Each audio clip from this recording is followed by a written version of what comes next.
diagnóstico en genética. Este enfoque diagnóstico en genética es más que todo para mostrarles lo que son enfermedades genéticas, cómo se enfocan, o sea, cómo se pide un examen, cuándo se pide un examen y qué significa lo que, o para qué pedimos y cuál es el objetivo de pedir el examen que estamos solicitando. ¿Listo? Entonces, generalidades, solamente para recordar lo que es el DNA, un gen, un cromosoma y un genoma. Entonces el DNA, la estructura química que va a estar compuesta por 4 diferentes bases, lo vimos ahorita, en grupos de 3 que me van a codificar por un aminoácido, el gen, que es ese segmento de esa secuencia que es necesaria para hacer el producto funcional, el cromosoma, que es la cadena de DNA enrollada con las proteínas, y el genoma, que ya es esa secuencia completa de todo el DNA. Entonces acá simplemente para mostrar lo que es cada una de las cosas que estábamos mencionando, en donde tenemos el gen, tenemos ese DNA, el empaquetamiento de toda la información para llegar a los cromosomas y pues todo lo que representa en general completo, que es el genoma. ¿Listo? Acá simplemente vemos lo que son la citosina, la adenina y la guanina y la timina, pues cada una con su color de color específico para determinarlo. Entonces, encontramos diferentes tipos de test en genética. Tenemos lo que son los test confirmatorios, los que son para estado de portador, otros que son para predecir desórdenes, es decir, si el paciente no tiene ningún síntoma, es presintomático porque estamos prediciendo, pues estamos tratando de determinar si sí sufre o no va a sufrir de una enfermedad. Vamos a mirar la susceptibilidad genética. En este caso es importante en los síndromes de cáncer hereditario, en farmacogenética para saber si responden o no responden a ciertos medicamentos y en diagnóstico prenatal. Tenemos los bioquímicos y los genéticos de preimplantación. Entonces, uno, el cariotipo, que ya hemos venido hablando de él, en donde un cariotipo de buena resolución o un cariotipo confiable que siempre llegue tiene que tener al menos 25 metafases. En algunos casos, algunos laboratorios las hacen con 20, también es aceptable, pero lo ideal es 25, con una resolución de 550 bandas. Esto no lo ven siempre, muchos son de 450, y si son cariotipos de médula ósea, esta resolución va a variar. Y estos, si se tiene una sospecha de un mosaicismo o pues se sospecha solamente, pues extendido al menos a 100 metafases. ¿Listo? En este caso, pues vemos un cariotipo en donde vemos cromosoma XY porque es masculino. Así lo vemos nosotros en el microscopio y ya con base en eso uno empieza a organizarlos. Indicaciones para realizar un cariotipo en periodo prenatal, cuando son mujeres con edades avanzadas, mayores a 35 años, cuando hay ansiedad materna, cuando tienen un triple screening alterado, es decir, las pruebas del triple marcador que se hacen, donde ustedes van a encontrar que hacen pruebas de la beta, donde van a encontrar que hacen el papa, beta papa, que empiezan a hacer esos marcadores, se encuentran ahí junto con la ecografía que haya alguna alteración. ¿Listo? Eso es un triple screening alterado. Que haya oligoamnios o polidramios, es decir, la cantidad de líquido amniótico, que haya una RCIU o una restricción de crecimiento intrauterino, que haya una única arteria umbilical, que eso determina por la ecografía, o que haya una sospecha ecográfica con ciertos hallazgos ecográficos que nos hagan sospechar una cromosomopatía, o por el contrario, que ya sepamos que el papá es portador de alguna alteración, como lo hablábamos previamente, ejemplo, con las translocaciones. Ahí automáticamente pues también es una indicación para realizar en el periodo prenatal. ¿Listo? Cuando hablamos del periodo neonatal, es decir, el bebé que recién nace, pues cuando encontramos malformaciones mayores aisladas o tenemos 3 o más malformaciones menores, cuando es un bebé que tiene rasgos dismórficos que no sabemos realmente qué es, pero lo vemos ahí un poco como llamativo, cuando hay genitales ambiguos, obligatoriamente toca hacer un cariotipo. Cuando es un parto con un producto muerto que no se sabe que el bebé venía ya fallecido y que no se supo por qué y qué pasó, así no tenga ninguna malformación, así el bebé, ustedes lo vean en una patología fetal y el bebé luzca normal, obligatoriamente tiene que tener cariotipo. O la muerte neonatal de causa inexplicada. Ya en el periodo de lactancia, cuando es un bebé que vemos que se nos está quedando en el desarrollo, que no nos está aprendiendo, que tiene esos rasgos dismórficos con un retraso psicomotor. Lo mismo cuando estamos en periodo preescolar, que vemos que no está creciendo del todo bien, o esos niños que vemos que no ganan peso ni ganan talla, sino que están ahí como con esa dificultad, que tienen ese déficit o ese retraso motor con rasgos dismórficos, obligatoriamente toca. Ya en el periodo de la adolescencia, ya cuando empiezan con una ginecomastia, a veces esa ginecomastia ni siquiera es en la adolescencia, sino también se alcanza a ver en la infancia, o cuando, ejemplo, tienen una amenorrea o no tienen alteraciones a nivel, o todo lo de rasgos secundarios a nivel genital que tampoco haya, y pues con el déficit cognitivo, los rasgos dismórficos también es indicación. En los adultos, cuando tienen problemas de fertilidad, que lleven más de un año a tratar de embarazar sin nada que lo logran, o las mujeres abortadoras y los hombres abortadores también, o cuando son papás con niños con alguna alteración cromosómica estructural, pues toca hacerles el estudio para determinar que ellos no sean portadores, que nos incremente ese riesgo. Y en todas las edades por procesos malignos, como habíamos hablado previamente, para las células tumorales, principalmente médula ósea o cualquier constitución o tumores o algo que se quiera hacer, y como control de trasplantes de médula ósea que también van ahí incluidos. Doctora, una pregunta. Dime. Usted mencionó cuál es el triple screening alterado. ¿Lo podría volver a mencionar, por favor? Claro que sí. Cuando hacen el triple screening son las mujeres que están en embarazo, y en esas mujeres que están en embarazo ustedes siempre van a encontrar pues varias cositas. Entonces, uno, ustedes encuentran que ahí van a detectar que a las mujeres, pues primero siempre por la ecografía, en la ecografía van a determinar que la ecografía esté completamente normal, ese siempre va a ser el primer como signo de alarma, que lo vayan a encontrar, en donde van a determinar que la mujer tenga todo completamente normal y que eso no esté alterado. Adicionalmente a eso, lo que esa es la primera, o sea, la ecografía con esa translucencia nucal. El otro es el papa es la proteína plasmática, que esta está asociada al embarazo y esta se mide, y el otro es ya la beta-HCG.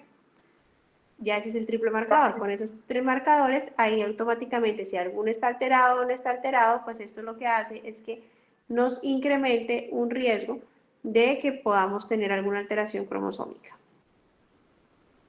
Listo, doctora, gracias. Vale.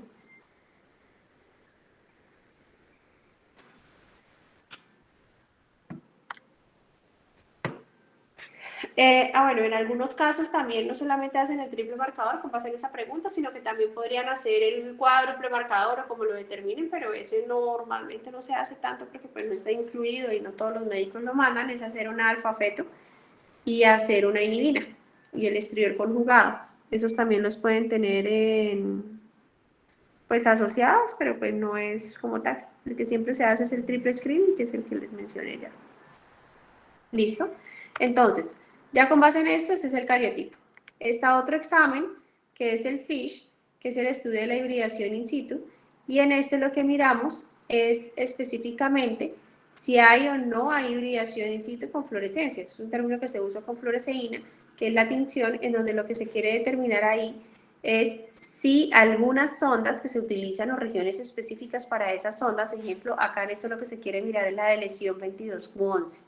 Entonces, de lesión 22q11 es un síndrome, ustedes lo pueden ver en algunos casos como síndrome de DiGeorge, sin embargo, pues es una región que está asociada a otros síndromes también, pero pues por eso es 22q11. Entonces, ¿qué se determina en esto? Lo que se quiere mirar es si se hibrida o no se hibrida y si se pierde o no se pierde. En este caso tenemos en la metafase las células normales donde están teñidos todos los cromosomas y aquí en la interfase donde vemos que están los cromosomas 22. ¿Listo? Eso es completamente cuando está normal, las dos sondas que se están estudiando, que son estas. Y acá lo que vamos a determinar es si están las sondas completas o no. Acá vemos que se perdió, y pues es una que se perdió, esa de lesión 22q11. Aquí vemos es una trisomía, porque ustedes ven 1, 2, 3, que es la trisomía que se está teniendo en cuenta para eso. ¿Listo? Entonces, este lo que me permite determinar es si se observa o no se observa esa alteración que estamos estudiando. Cuando nosotros pedimos un FISH es porque nosotros ya sabemos exactamente lo que sospechamos. Ejemplo, yo tengo una sospecha de un paciente con un 22q11, yo pido FISH 22q11 porque ya sé lo que busco. O ejemplo, tengo un paciente con una sospecha de un síndrome de Williams. Hay un FISH, que son las ondas especiales para esa de lesión 7P, que es el síndrome de Williams. O el síndrome de Cri-du-Chat, que ya lo vimos también. Se pide específicamente para ese 5 de síndrome de Creutzfeldt. Hay FISH espectral, ustedes van a encontrar un sinfín de FISH, o sea, no solamente este, sino son varios, porque encontramos el típico que en la sonda la van a encontrar así, que es para que se hibride, encontramos otro que no se hibrida, sino que los muestra directamente, encontramos otro que tiñe todos los cromosomas de colores diferentes, y pues es fácil al momento del apareamiento, entonces esos FISH pues son diferentes los que encuentran. Sin embargo, todos el objetivo, ¿cuál es? Determinar que se vea o no se vea la región específica a la cual se está buscando. ¿Listo? Entonces, indicaciones para realizar un FISH, el marcaje de un cromosoma específico, una tinción completa como vieron, las aneuploidías comunes, hay aneuploidías específicas, entonces cuando nosotros tenemos en la parte de diagnóstico prenatal, digamos que un cariotipo, por la metodología que se usa, mínimo, por muy rápido que se haga, eso es una semana, porque se nos demora mientras se cultiva y eso. El FISH logra salir en 3 días. Entonces, a veces, cuando a mí me llaman y me dicen, no, necesitamos saber con urgencia si el paciente viene con alguna neuploidía o no, porque le salió esto en la ecografía y la mamá quiere saber porque quiere abortar o no quiere abortar. Entonces, pues por el sistema de salud, por más que uno le corra y por más eso, pues a veces se demora 15 días un cariotipo o lo que sea, entonces uno automáticamente empieza como a correr. Entonces ahí es cuando uno pide el cariofish, es decir, le hacen cariotipo y le hacen fish para neuploidías. Entre esas las más frecuentes, pues la 13, 18, 21 o XY, que son las que siempre se hacen. Está indicado también para rearreglos cromosómicos específicos, como les decía, los que ya conocemos, de lesiones y translocaciones subteloméricas, detección menos desde pues, una megabase o microduplicaciones, identifica un cromosoma marcador y la detección prenatal. Síndromes de lesión y microdeleción, los que estábamos hablando, el Creutzfeldt, el Williams, tenemos el Prader-Willi, el Smith-Magenis, el DiGeorge, que también hablamos ahora, y estas son las regiones cromosómicas en las cuales se encuentra. Otro estudio que también se hace, otro examen en genética, tenemos la hibridación genómica o los microarreglos. ¿Esto qué significa o qué se hace? Se tiene un ADN que ya es el de control, que es el que nosotros determinamos, junto con el del paciente, que es el que se va a estudiar. Esto se une y el objetivo es saber si se hibridan o no se hibridan, es decir, con unas sondas específicas que ya están en estos arrays. Entonces, estos arrays son los rearreglos, acá hay unas sondas específicas y el objetivo es saber si se marca, si se hibrida o no se hibrida, junto con la muestra que nosotros estamos colocando. ¿Listo? ¿Cómo nosotros lo observamos para poderlo analizar? Encontramos simplemente, aquí ustedes ven el cromosoma que se esté buscando, en este caso es el cromosoma 1, y en esto lo que encontramos es si hay pérdida de esa información o si por el contrario vamos a encontrar ganancia o duplicaciones en esta información. ¿Cuándo se solicitan esos rearreglos, ese estudio de rearreglos? Entonces, esto es importante, ¿por qué? Porque acuérdense que este estudio de rearreglos lo que me hace es mirar microdeleciones y microduplicaciones. ¿Un cariotipo me determina una pérdida o no? Sí, pero recuerden el tamaño. Este me va a determinar tamaños muy chiquitos, lo mismo que el FISH. La diferencia es que cuando se pide FISH, ya sé lo que voy a buscar explícitamente. En este de rearreglos es porque se mira todos los 46 cromosomas, pero se miran síndromes de microdeleción y microduplicación específicos, de todos en general. Entonces, todo paciente con un retraso en el desarrollo, con un déficit cognitivo, toca hacerle una CGH, o los pacientes con autismo, también toca hacerles estudios de CGH. Anomalías congénitas, cuando ustedes tengan sospecha de varias cositas que hay, ustedes dicen, esto es sindrómico, se solicita la CGH. Adicionalmente, puede ser que ustedes digan, yo ya tengo un diagnóstico y resulta que yo le hice un cariotipo y me salió que tenía una translocación 1322. Y ustedes dicen, listo, ya tengo el diagnóstico. No. ¿Por qué? Porque nos toca estar seguros de la zona donde se hizo esa translocación, qué pérdida hubo, si hubo algún gen implicado diferente o no, que eso nos pueda cambiar el diagnóstico, pues el fenotipo del paciente. Para eso toca determinar es con ese estudio, porque este estudio lo que nos hace, como es para microdeleciones y microduplicaciones, nos marca con exactitud la zona que se alteró y con base en eso uno puede saber los genes que se encuentran involucrados. Acá tenemos otro tipo de estudios que es la MLPA. Esta MLPA son unas sondas de amplificación en donde lo que hace es pegarse, por eso son múltiples, se pegan en varios sitios y depende de la amplificación. Entonces esto lo que hace es que primero se denatura toda la proteína y se hace una hibridación de esas ondas. Y el objetivo es que si se liga o no se liga y si se amplifica o no se amplifica. Entonces ahí lo que vamos a encontrar es si esa MLPA lo que me hace es detectar de lesiones también y duplicaciones, pero de regiones específicas que ya sé, a diferencia de la CGH que no es de regiones específicas. Recuerden que la CGH es en general de los 46 cromosomas y la MLPA es exclusiva para determinar duplicaciones o de lesiones, pero de la zona que yo ya quiero, del gen que ya quiero.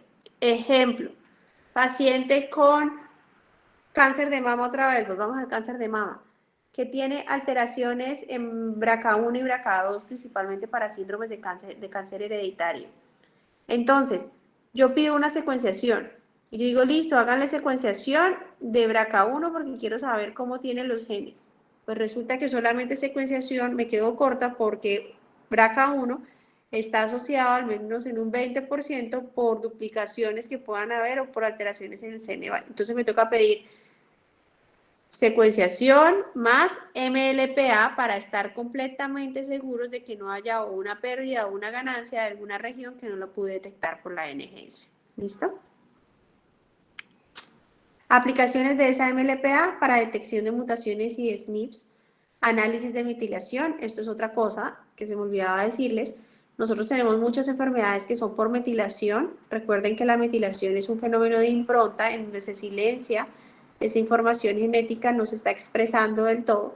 Entonces, ejemplo, lo que es el síndrome de Angelman, el síndrome de Prader-Willi, que tienen ciertos hallazgos o análisis de metilación. La técnica que uno pide es por MLPA, entonces uno pide una MLPA de metilación en donde con base en eso se determina si se hace o no se hace el estudio y si se hibrida o no se hibrida para ese estudio.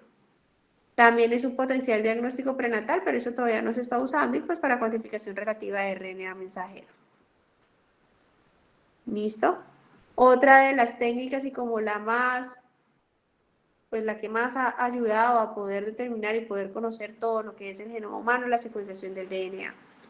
En esta secuenciación, esto pues es una técnica que la verdad es maravillosa, lo que nos permite, como les mostraba, detectar cada uno de los nucleótidos que está y con base en eso saber cada uno de los aminoácidos para los cuales codificó cada gen. ¿Listo?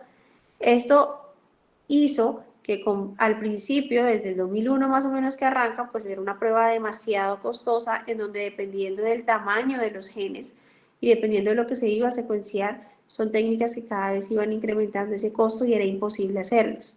Ya en el momento la verdad es que ha bajado tanto y es muy fácil poderlo hacer, es muy asequible, sin embargo no siempre se hace porque pues a pesar de que es muy asequible siguen siendo costosas y pues obviamente no se le va a pedir a todos porque quebramos el sistema de salud.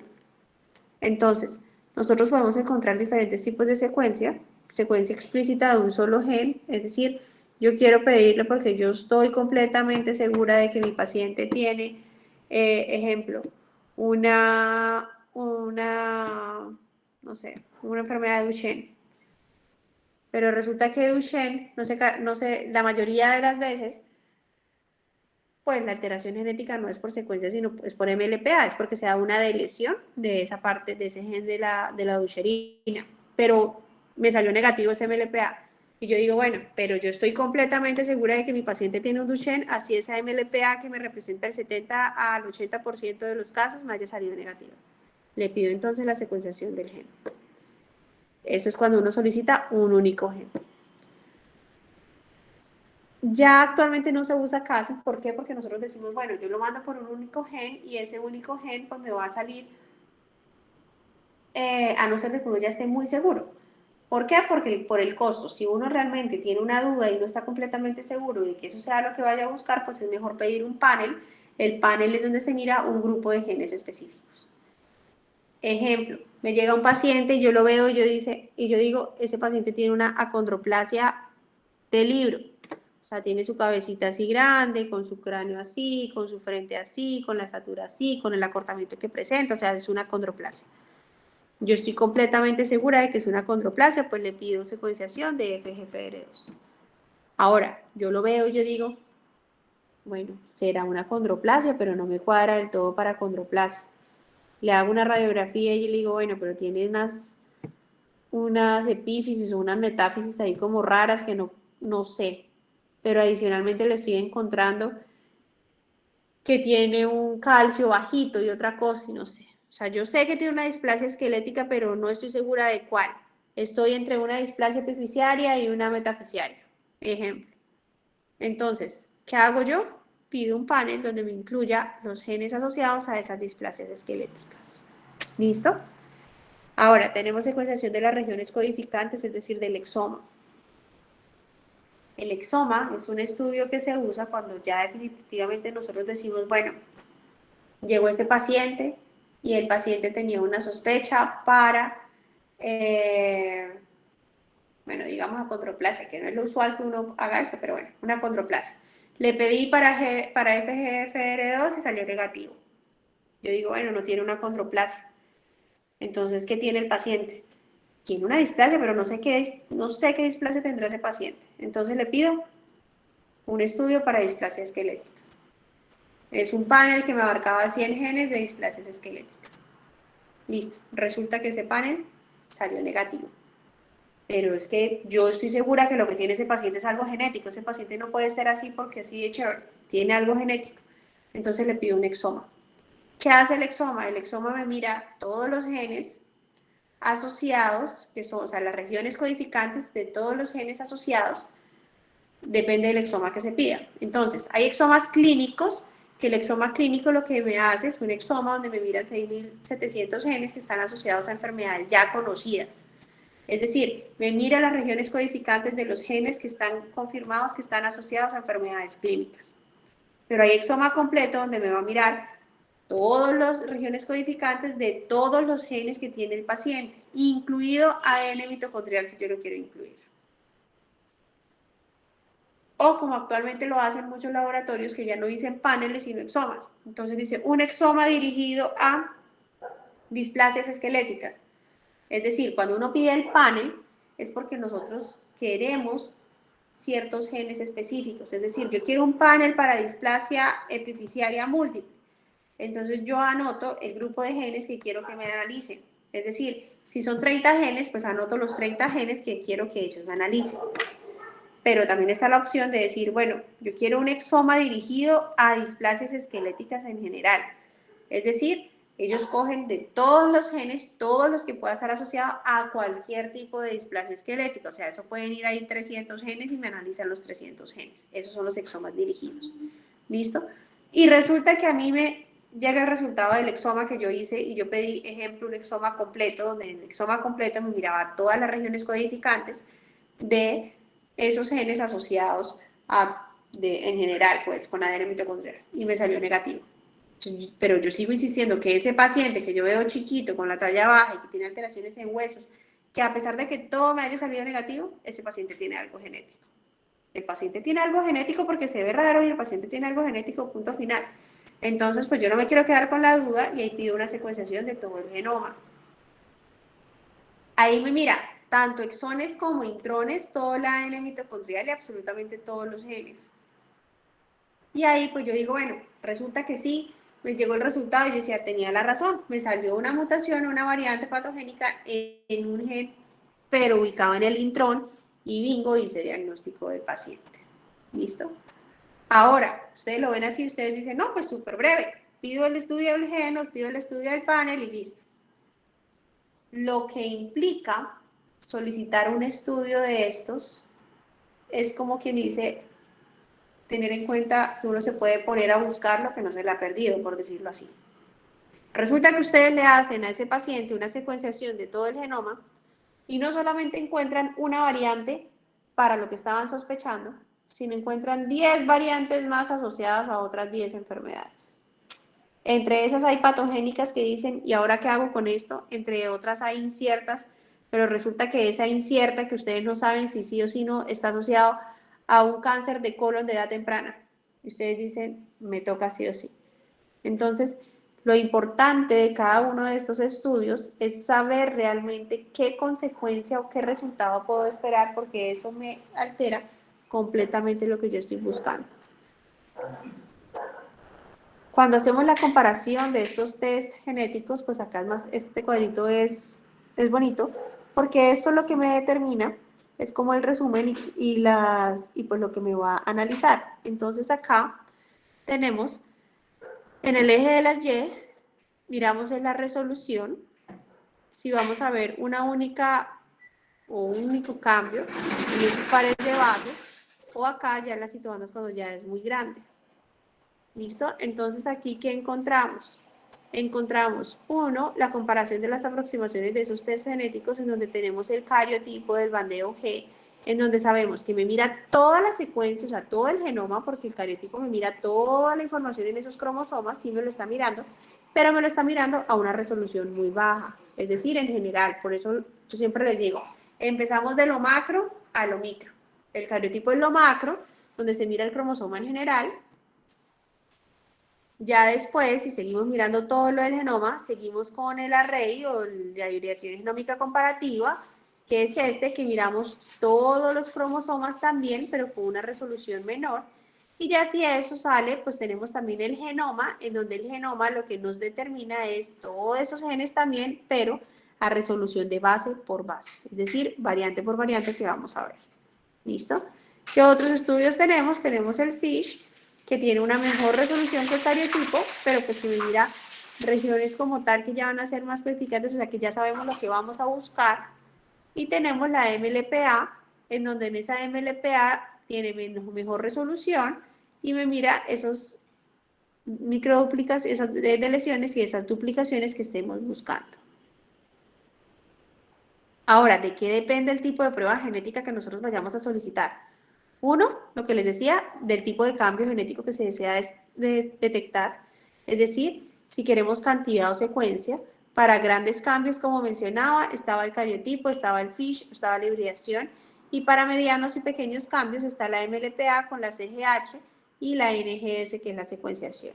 Cuando queremos mirar secuencias específicas o mutaciones puntuales, vamos a hacer estudios de secuencia, es decir, de NGS, o un gen o varios genes específicos, o que son los paneles moleculares, y la secuenciación exómica que podemos encontrar es exoma clínico, que ya les expliqué, el exoma completo o el exoma en trío. Nosotros podemos encontrar exoma en trío o exoma en dúo. ¿Qué quiere decir eso? Resulta que es una mamá y un papá que son consanguíneos, son primos en primer grado, y tienen un hijo que el niño está que me vomita, que me convulsiona, un niño de un mes que me vomita, que me convulsiona, que no me ha subido de peso, que no tiene tolerancia de vía oral. Eso hace que yo sospeche una enfermedad metabólica. Pero yo quiero ir a la fija porque son consanguíneos y no me voy a poner a pedir una por otra, y ya había hecho otros estudios previos, entonces yo hago un exoma en trío. ¿Qué quiere decir eso? Le hacen el estudio al paciente, al papá y a la mamá. Este estudio es importante porque se analiza la información genética del paciente, y dependiendo de lo que se encuentre en el paciente, se compara y se mira en la mamá y en el papá. En este estudio muchos creen y muchos papás dicen, ay, a mí no me llegó el reporte y yo quiero saber si yo tenía tal cosa. No, el estudio no es para saber si el papá tiene alguna enfermedad. El estudio es para saber si lo que tiene el hijo o la hija, el papá o la mamá son portadores, y que eso nos explique el cuadro clínico que tiene el paciente. ¿Listo? Y los otros estudios de secuencia es la secuenciación genómica. Ahora, ¿cuándo sospechar una enfermedad de etiología genética? Con varias cosas. Podemos tener embarazos después de los 35 años, que tengamos un riesgo prenatal en enfermedades genéticas que ya sabemos, a la infertilidad, a los abortos recurrentes, a los pacientes que tienen trastornos del crecimiento y desarrollo, lo que les decía, podían ser displasias esqueléticas o pacientes con talla baja o con talla alta que también llegan, las malformaciones congénitas, el retardo en el desarrollo, alteraciones psiquiátricas, también enfermedades a nivel mental, dudas sobre el riesgo de enfermedades genéticas que puedan estar, o para el asesoramiento porque tienen familiares con edades ya determinadas específicas, o que tengan un antecedente de cáncer, ya sea personal o familiar, antes de los 50 años, o que tengan muchos cánceres asociados ahí iniciales. Las herramientas para las enfermedades poco frecuentes, pues tenemos las preconcepcionales, las prenatales y las postnatales. es decir, antes de embarazarse, ya embarazadas y después de que nacen, y eso es importante para poder determinar riesgos de esas enfermedades. Entonces, recomendaciones preconcepcionales, es decir, antes de embarazarse, siempre dar ácido fólico a los pacientes, a las mujeres embarazadas, suspender todo lo que está asociado a cigarrillo, alcohol, cualquier sustancia psicoactiva, que ya el paciente esté vacunado principalmente contra rubéola y hepatitis y tener control de cualquier enfermedad crónica, es decir, un hipotiroidismo, una diabetes o una hipertensión o cualquier enfermedad que tenga de base la paciente. ¿Listo? Investigar muy bien por antecedentes familiares para saber a qué riesgo podemos tener o a qué tenernos posteriormente.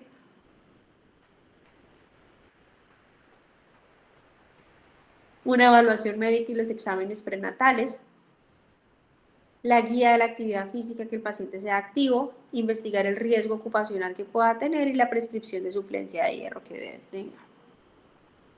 Hay test preconcepcionales de portadores, esto se hace, en donde nosotros miramos lo que son es uno, si la mamá y el papá son portadores, pues qué riesgo va a tener los pacientes de tenerlo, es decir, esto es principalmente cuando son portadores de enfermedades recesivas, en donde vamos a encontrar que van a tener un 25% para que no sea portador, un 50% para portadores y un 25% enfermos.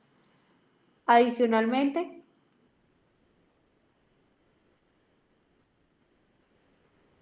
cuando tenemos que solo uno de los padres es portador, en donde vamos a tener un 50% de riesgo de que sean portadores y otro no portadores. Tenemos adicionalmente a eso cuando la mamá es portadora para una enfermedad ligada a X, pero el papá no. Esto es principalmente en donde vamos a encontrar que va a haber una probabilidad de tener un hijo enfermo del 50%, si este hijo es hombre y pues el otro si no. ¿Listo? Y tenemos adicionalmente cuando ninguno de los papás tiene algo, pues que no van a ser un riesgo muy bajo de que los niños tengan con alguna condición. ¿Listo? Entonces esos test preconcepcionales para las parejas consanguíneas, para los antecedentes familiares, y ahí es cuando uno se pregunta, ¿se hace en todas las parejas o en algunas parejas? ¿Todos deberíamos tener nuestro test preconcepcional o no? Eso es algo que ustedes más o menos tienen que como pensar, considerar en cuanto a eso para poderlo determinar. Los estudios prenatales, ser súper juiciosos con controles prenatales, tener el primer contacto mínimo a las 12 semanas, seguir el seguimiento durante el embarazo, suplementar con hierro y ácido fólico y pues hacer mínimo una ecografía antes de la 24 semana para saber cómo viene todo lo del bebé. Tenemos test moleculares prenatales en donde encontramos todo lo que es la amniocentesis, ya sea de líquido amniótico de vellosidades coriónicas,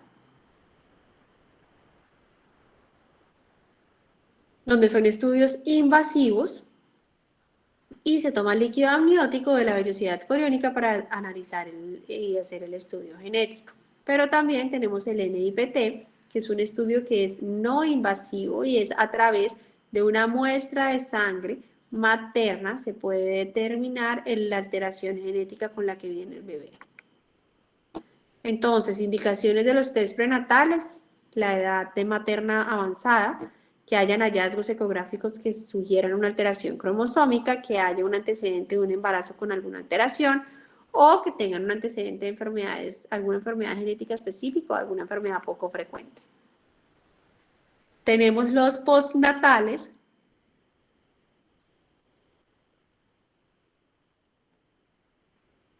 en donde acá es crucial el tamizaje neonatal, porque el niño nace y nosotros queremos saber qué riesgo tenemos de que ese niño tenga alguna alteración o no. Entonces está todo lo que es la parte endocrino, los test endocrinos y bioquímicos, ahí está todo lo de la tiroides, lo del tamizaje para las otras enfermedades, ya sea galactosemia o déficit de biotinidasa o hemoglobinopatías. Se hace un test o mirar todo lo que es el tamizaje auditivo y visual a todo recién nacido y si se tiene o no se tiene alguna cardiopatía. ¿Listo? Adicionalmente, todo lo que son los sistemas de vigilancia de efectos congénitos, enfermedades huérfanas, es decir, todo lo que ustedes ven del Civigila que esté ahí asociado y las pruebas moleculares masivas que también se pueden hacer, sin embargo acá en Colombia no se hace de forma masiva. Esto simplemente es para mostrarle el tamizaje neonatal. Tenemos tamizaje en Colombia, desde el 2019 se aprobó la ley que incluye el tamizaje genético en Colombia, no solo para hipotiroidismo congénito, que es el que se está detectando, sino para otras enfermedades. Todavía no se ha empezado a implementar, imagínense, salió en el 2019, estamos en el 2023 y todavía no se ha empezado a implementar. Pero pues está en proceso de que se arranque. ¿Listo? ¿Qué incluye este? Principalmente tamizaje neonatal básico, que son pruebas para hipotiroidismo congénito, fenilcetonuria, galactosemia, fibrosis quística, hiperplasia suprarrenal, déficit de biotinidad y defectos de la hemoglobina. ¿Por qué se incluyen estas enfermedades y no otras? Porque estas enfermedades tienen tratamiento, porque estas enfermedades, si se detectan rápido, hacen la diferencia. Un paciente con hipotiroidismo congénito que no se le dé una levotiroxina es un paciente que va a tener un déficit cognitivo muy severo. ¿Y qué hace la diferencia? Solamente una pastillita al día y ya. Entonces, lo mismo pasa con la fenilcetonuria, con la galactosemia. Son enfermedades que si se detectan temprano y se tratan temprano, son pacientes que pueden tener una vida sin ningún problema. ¿Listo? Que si se hace acá en Colombia, se hacen, pero son pagos, todavía no están incluidos en el sistema de salud. Simplemente si usted en este momento tiene un bebé y tiene las condiciones económicas, usted dice, yo quiero hacerme mi tamizaje genético, mi tamizaje neonatal, y se lo hace perfectamente. ¿Cuál es el problema y por qué ha habido tanto problema en que se empiece a implementar esta ley? Uno, pues en poder educar a todo el personal para saber qué significa esto. Dos, la parte administrativa y de gestión que saben todo lo que representa. Tres, ¿qué va a pasar con los resultados de estos exámenes? ¿El pediatra va a saber qué hacer? ¿O si le llega al médico general o a cualquier otro médico va a saber qué hacer rápidamente? Entonces nos toca educar a todo el personal para que realmente se logre entender y poder actuar rápidamente mediante estas enfermedades. Acá simplemente es el derecho, todos tienen derecho a esto.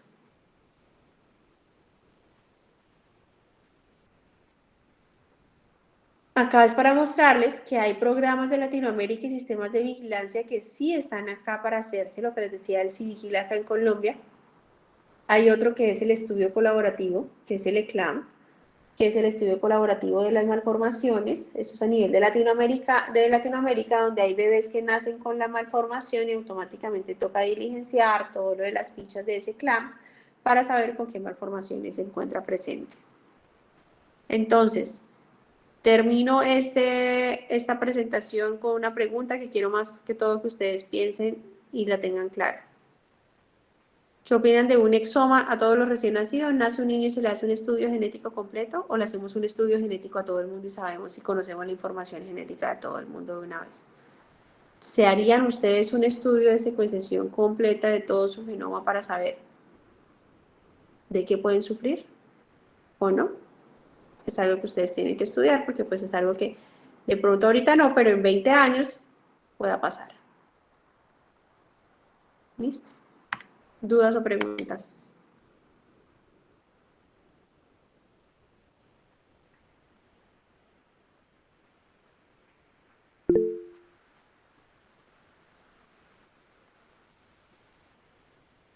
¿No? Listo. Niños, entonces, vamos a hacer un trabajo. Este trabajo es individual. Cada uno de ustedes va a buscar un artículo. Ese artículo tiene que ser un reporte de caso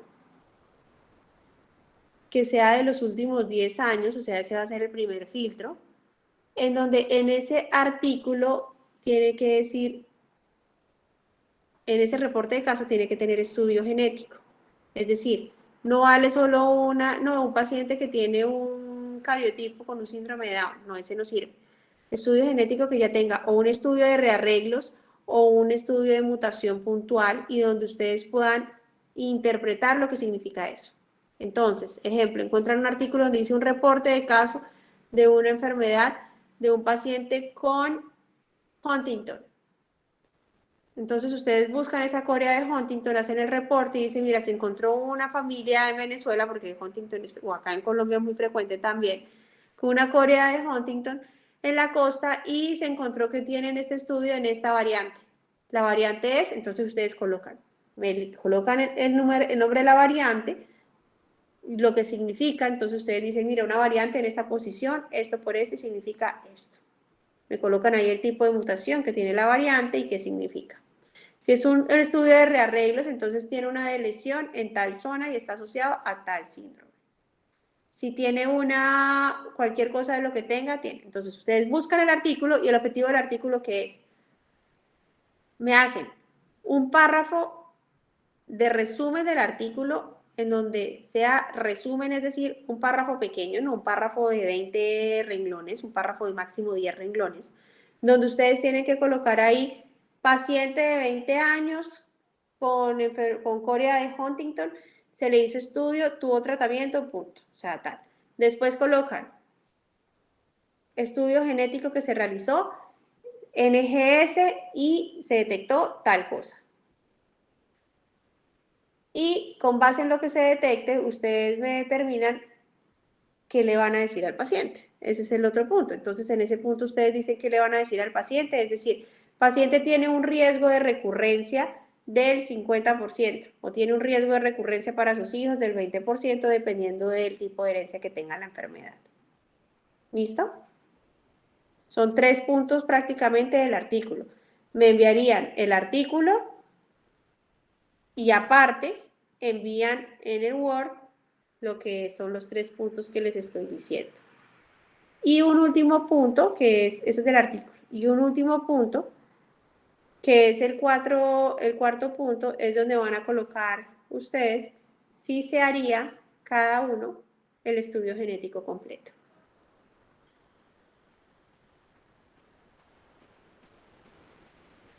¿Listo? Ese tendrían plazo, niños, de entregarlo hasta el sábado en la noche.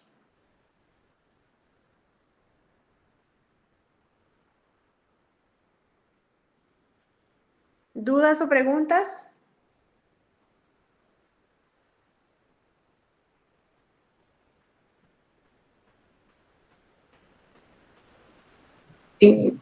Doc, nosotros queríamos preguntarle acerca de la fecha de parcial. Dime. La fecha del parcial tenemos que cuadrarla porque es la otra semana, entonces el objetivo es que sea presencial, niños. Entonces ustedes me dirán cuándo pueden en la noche.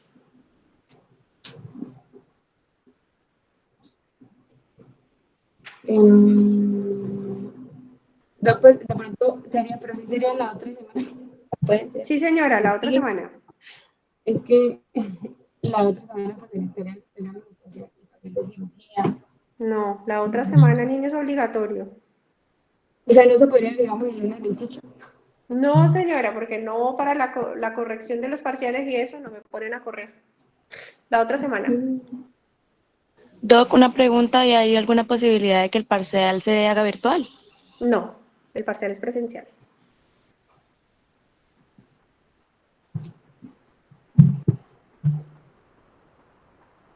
El parcial incluso, si lo pueden hacer más temprano, eso yo no tengo problema, no nos demoramos en el parcial. El parcial máximo, máximo, máximo, bueno, ni siquiera sé cuántas preguntas ni nada, pero máximo sería 1 hora. Y yo normalmente los hago más chiquitos porque es 1 minuto por pregunta. Entonces es menos tiempo. Lo que se puede hacer es el parcial y después se hace la corrección virtual.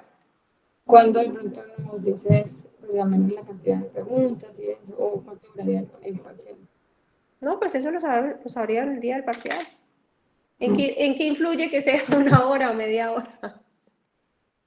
¿Qué es la cantidad de preguntas? Influye. Tampoco influye. Si son 50, si son 10 preguntas, igual va a valer lo mismo, entonces no pasa nada.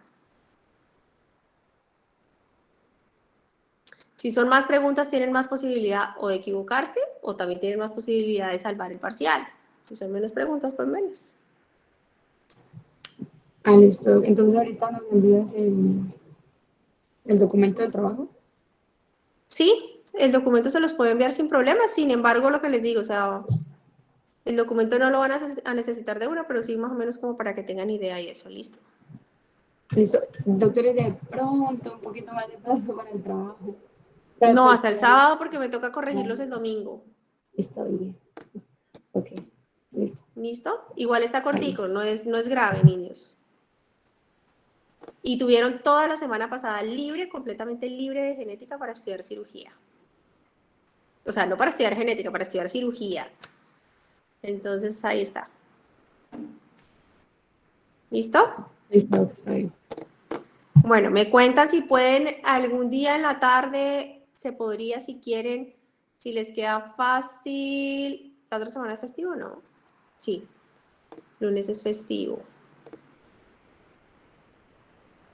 Bueno, un festivo no van a conseguir salón. Si pueden, No, se pues podría no hacer vamos o a martes en la tarde o miércoles en la tarde